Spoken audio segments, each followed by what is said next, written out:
Prayer एक रास्ता है जिसके द्वारा हम किसी से कुछ मांगते हैं और इसका उत्तम उदाहरण परमेश्वर से अपने लिए या दूसरों के लिए मांगना है। फिर जिससे हम प्रार्थना करते हैं अपनी प्रेयर को भी उनकी पसंद के अनुसार ही ढालने की कोशिश भी करते हैं। जिस परमेश्वर ने सब कुछ बनाया है और जो हमसे प्यार करते हैं उनसे हम कब और कैसे प्रार्थना के द्वारा कुछ मांगे कि हमें उत्तर भी मिले, आज हम इसी विषय पे बात करेंगे। शुरू करते हैं परमेश्वर के वचन से।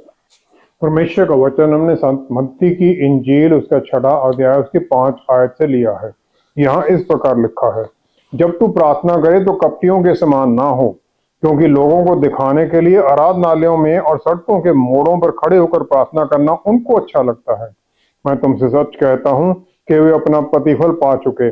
परंतु जब तू प्रार्थना करे तो अपनी कोठरी में जा और द्वार बंद करके अपने पिता से जो गुप्त में है प्रार्थना कर। तब तेरा पिता जो गुप्त में देखता है तुझे प्रतिफल देगा। प्रार्थना करते समय अन्य जातियों के समान बकबक ना करो, क्योंकि वे समझते हैं कि उनके बहुत बोलने से उनकी सुनी जाएगी। इसलिए तुम उनके समान ना बनो, क्योंकि तुम्हारा पिता तुम्हारे मांगने से पहले ही जानता है कि तुम्हारी क्या क्या आवश्यकताएं हैं। परमेश्वर के वचन को पढ़े और सुने जाने से आशीष हो। आमीन। प्रेयर का सही समय क्या है? क्योंकि कई धर्म के अनुसार दिन में 5 बार तो कोई 3 बार या 1 बार ही प्रार्थना करने का चलन है। एक विश्वासी को प्रार्थना कब करनी चाहिए? अलग अलग धर्मों में अलग अलग प्रार्थना करने का समय भी है और कितनी बार है। प्रार्थना उस स्वर्गीय पिता से जुड़ने के बारे में है, अपने बारे में समझने के बारे में है और उनकी गाइडेंस पाने के लिए और आत्मिक तरक्की पाने के, ये सब उसमें आते हैं। बहुत लोग हैं जो स्ट्रक्चर लिखा हुआ फॉर्मेट उसके अनुसार प्रार्थना करते हैं, और दूसरी तरफ है बिल्कुल टोटली इनफॉर्मल।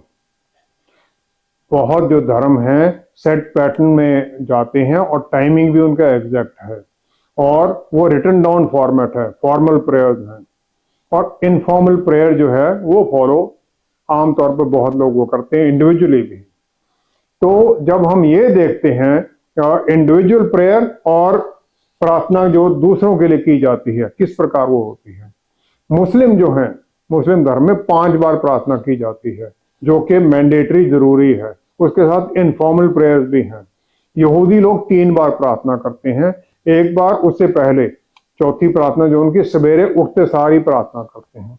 उत्पत्ति 22 की पहली 3 आयत में हम देखते हैं, अब्राहम को परमेश्वर ने टेस्ट किया कि जो तुम्हारा पुत्र जो जिससे तुम प्यार करते हो इसहाक को लेकर जाओ उस पहाड़ी पर और वहां पर उसे ऑफरिंग के तौर पर कुर्बान कर दे।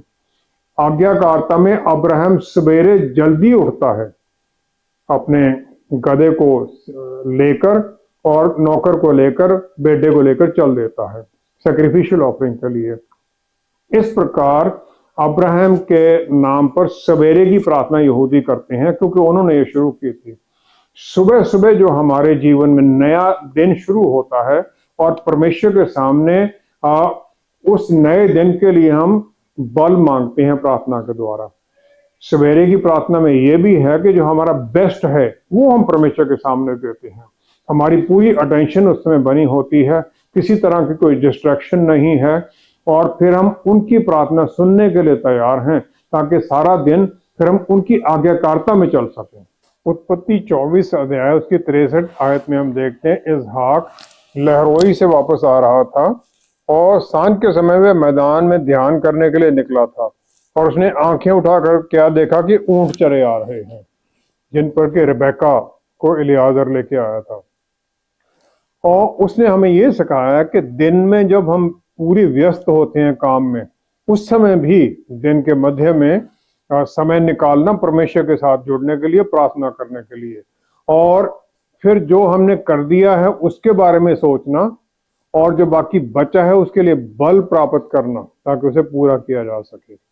और फिर बीरशिबा से हरान को जाते हुए, जबकि याकूब अपने भाई एसाव से बचकर भागा था, तो एक जगह पर वह रुकता है और वहां सो जाता है और सपने में देखता है कि एक सीढ़ी, उत्पत्ति 28 में हम देखते हैं, एक सीढ़ी पृथ्वी पर खड़ी है और उसका सिरा स्वर्ग तक है, 28 की 12 आयत में, और परमेश्वर के दूत उस पर से चढ़ते उतरते हैं।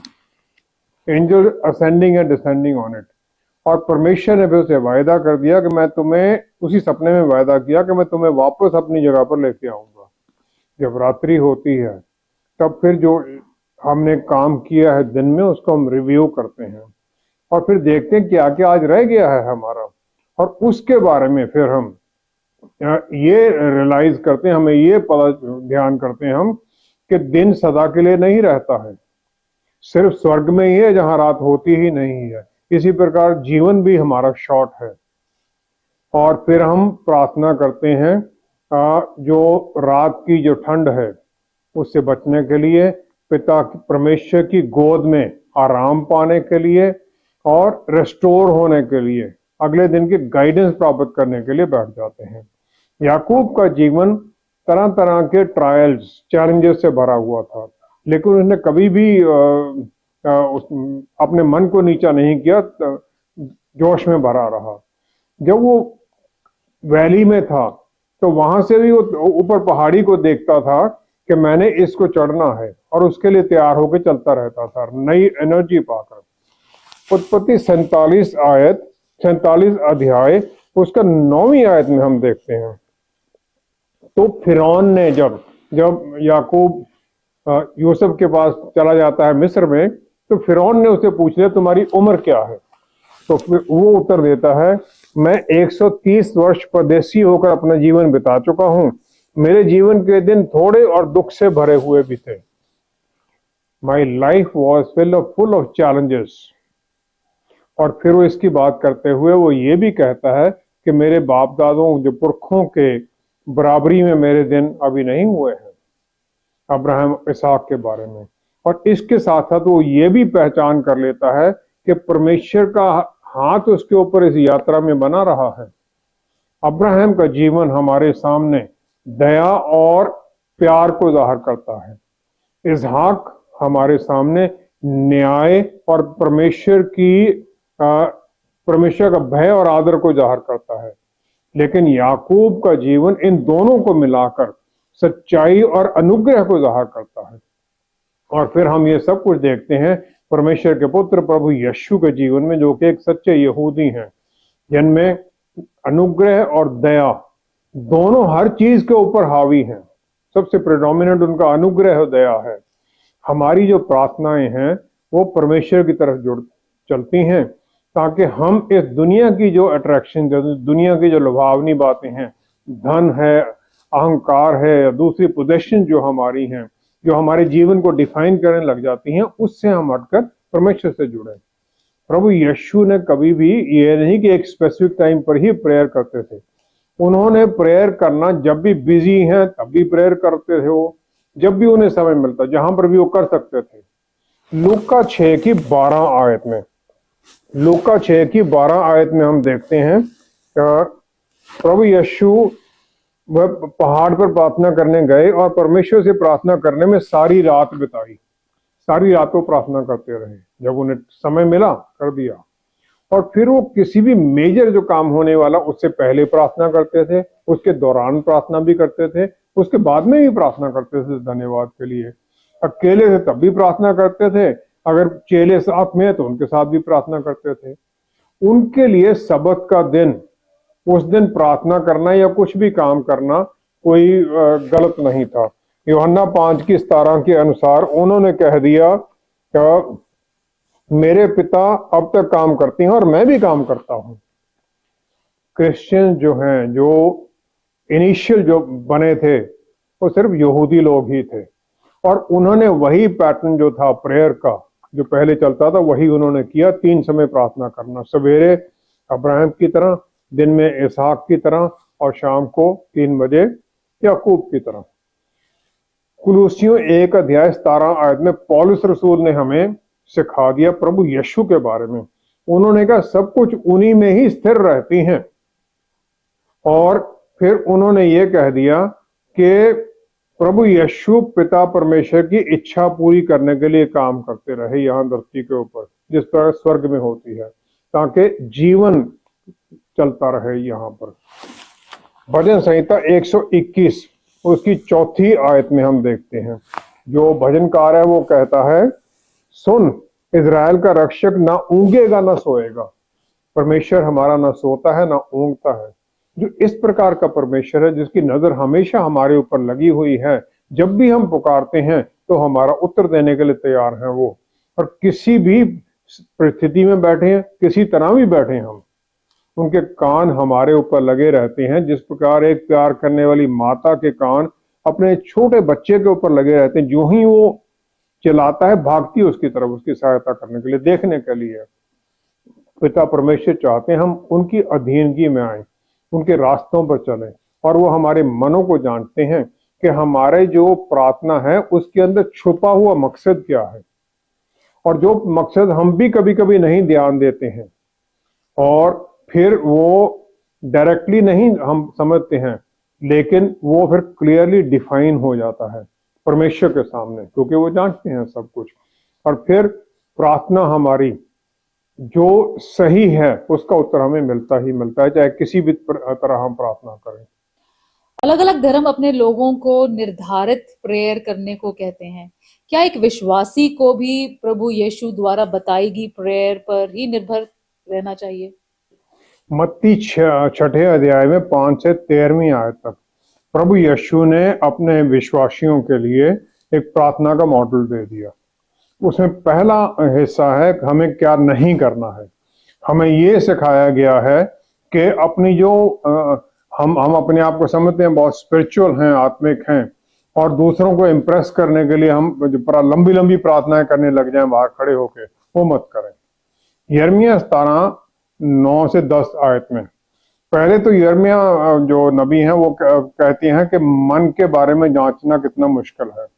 फिर वो कहते हैं परमेश्वर सब कुछ जानते हैं, और परमेश्वर हमारे मनों को, वो कहते हैं मन को खोजते और हृदय को जानते हैं, ताकि प्रत्येक जन को उसकी चाल चलन के अनुसार अर्थात उसके कामों का फल दें।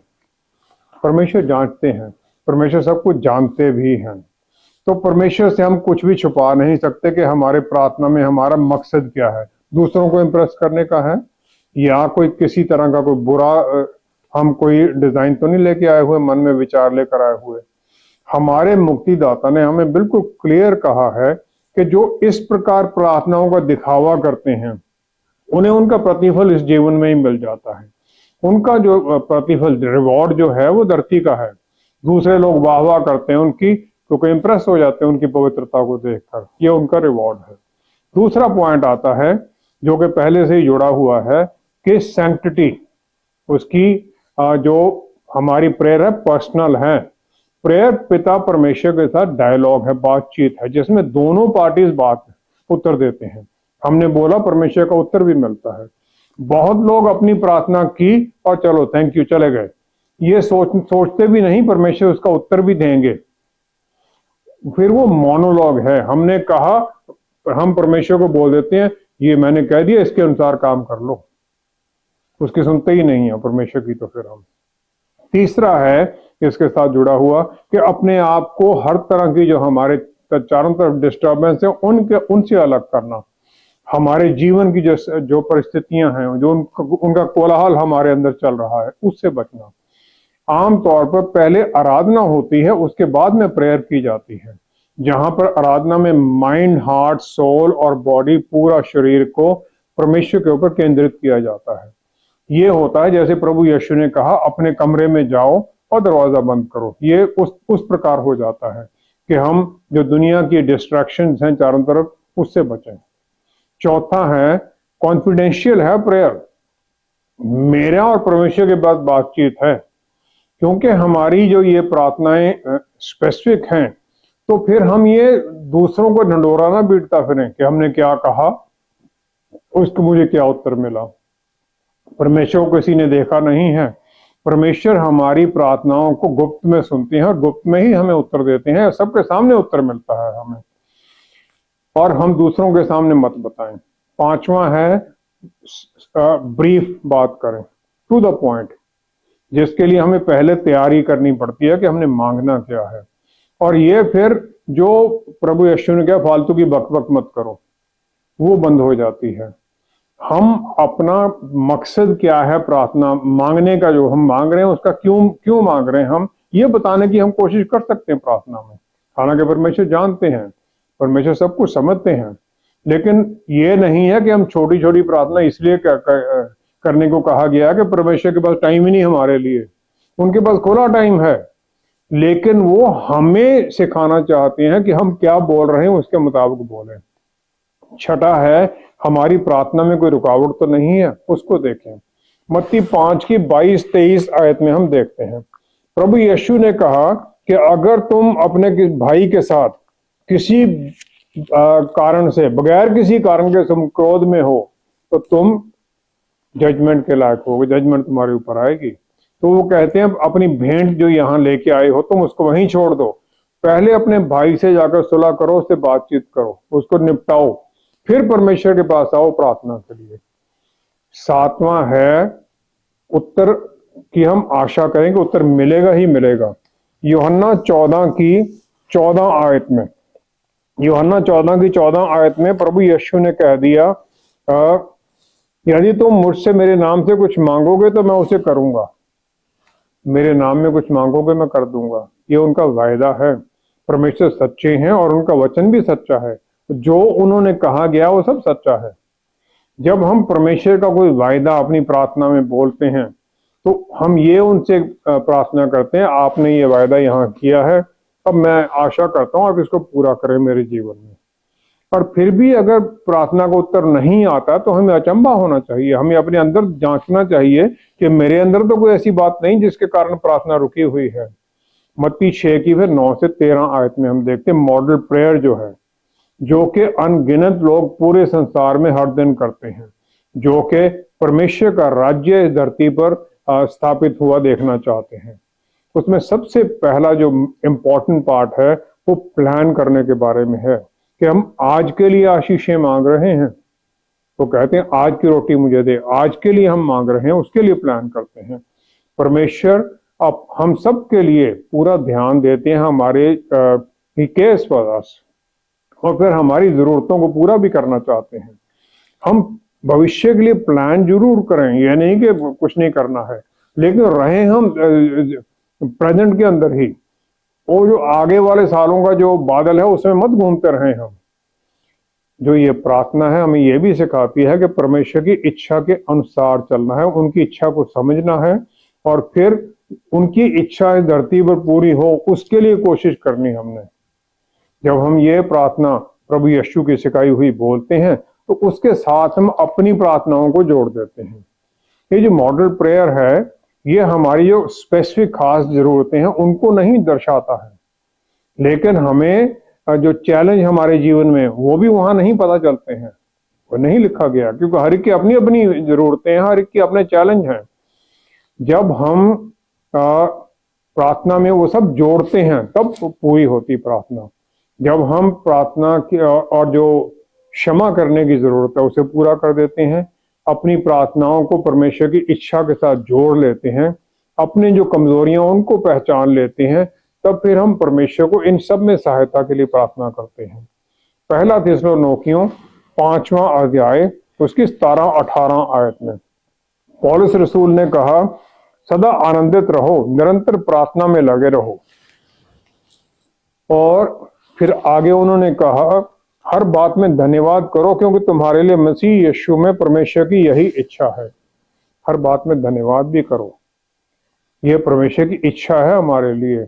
ये मतलब नहीं है कि हम प्रार्थना करने के लिए अलग छुप के बैठ जाएं एक मॉन्क की तरह, वो नहीं है, लेकिन हमें परमेश्वर की अधीनगी में बना रहना है। हर जो हमारे जीवन का हर परिस्थिति है उसमें भी हमें परमेश्वर का धन्यवाद करते रहना है, क्योंकि वो हमारे साथ हैं, वो हमारी सहायता करने को तैयार है। लूका 5 की 16 में हम देखते हैं प्रभु यीशु जंगल में जाकर, विल्डरनेस में अकेले जाकर प्रार्थना किया करते थे। तो प्रार्थना धन्यवाद करना है उनकी जो पहले हमें आशीषें मिल चुकी हैं उनके लिए, जो आगे के लिए हमारी जो प्रार्थना है, हम जो जरूरतें हैं उनको उनकी अधीनगी में लाना, फिर उनकी इच्छा को जानना अपने भविष्य के लिए, और उस इच्छा को पूरा करने में हमें बल मांगना है कि आपकी इच्छा हमारे जीवन में पूरी हो, हमें बल दीजिए। प्रार्थना इस प्रकार एक सेट फॉर्मेट नहीं है कि जो लिखा गया बस वही बोलना है। लेकिन उसके अनुसार है, मॉडल है वो, उसके अनुसार फिर हम सीक्वेंस वैसा ही बना लेते हैं और फिर उसके अंदर, उस परिभाषा के अंदर हम अपनी जो विनतियां हैं उनको उसमें रख देते हैं ताकि हमारी प्रार्थना फिर उसके अनुसार भी हो लेकिन उसके साथ भिन्न भी हो, तब हमारी प्रार्थना सही बन जाती है। प्रेयर एक विश्वासी के जीवन का बहुत इंपॉर्टेंट हिस्सा माना जाता है। क्या हमें प्रेयर किसी खास पोजीशन में ही करनी चाहिए और प्रभु यीशु के नाम में मांगने का क्या अर्थ है? लूका 12 की 24 आयत के अनुसार परमेश्वर ने जो कुछ भी इस धरती पर बनाया है, जीव जंतु सब, उनके लिए वो ध्यान देते हैं ताकि उनकी जरूरतों को पूरा कर सके। फिर हमें प्रार्थना करने की जरूरत क्या है? प्रेयर जो हमारी है वो परमेश्वर की तरफ से शुरू होती है, हमारी तरफ से नहीं है। तो हमारे मन में ये इच्छा डालते हैं कि हम प्रेयर करें और फिर हम उस इच्छा के अनुसार उनकी अधीनगी में आते हैं, अपनी प्रार्थनाएं विनतियां उनके सामने रखते हैं। प्रार्थना ना करने का मतलब ये है कि मैं अपने आप सब कुछ कर सकता हूं और फिर मैं परमेश्वर को वो सर्वशक्तिमान परमेश्वर नहीं मानता हूं जिसके ऊपर सब कुछ निर्भर है। क्या हमें प्रार्थना करने के लिए कोई स्पेसिफिक पोस्चर लेना चाहिए, किसी स्पेसिफिक पोजीशन में बैठना चाहिए? घुटनों पर बैठना, ऊपर हाथों को उठाना स्वर्ग की तरफ, ये नॉर्मल पोजीशन मानी जाती थी प्रार्थना के अंदर। हाथों को ऊपर उठाना, आर्मी में जब सरेंडर करते तो हाथ ऊपर उठाते थे और ये स्वर्ग की तरफ उठाना है, अपने आप को उनकी निर्भरता, उनके ऊपर निर्भर हो जाना और उनकी सहायता मांगना है।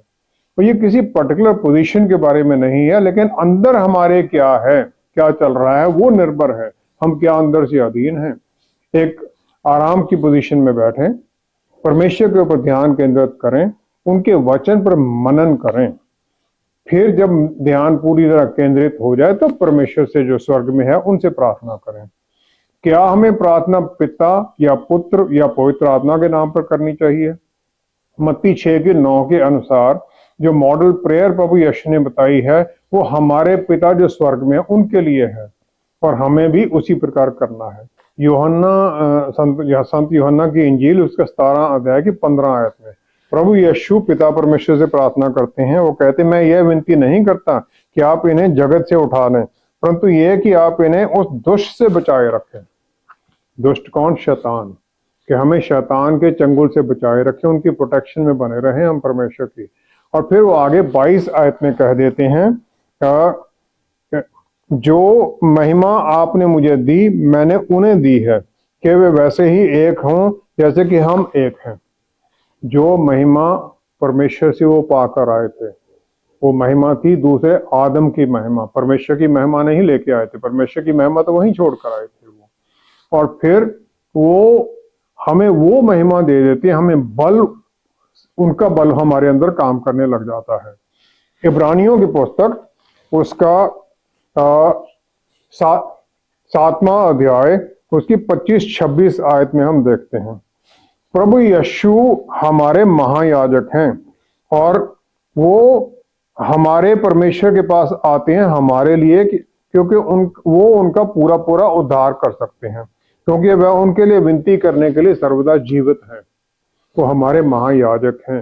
वो महायाजक होते हुए हमारी प्रार्थनाओं को अपने पास स्वीकार करते हैं, फिर उन्हें वो प्रेजेंटेबल करते हैं परमेश्वर पिता के सामने रखने के लिए। हम तो कुछ भी बोलते रहते हैं तो वो सब जानते हैं, उसके अनुसार उसे वो प्रेजेंटेबल बनाते हैं और फिर हमारे लिए वो इंटरसेसर हैं।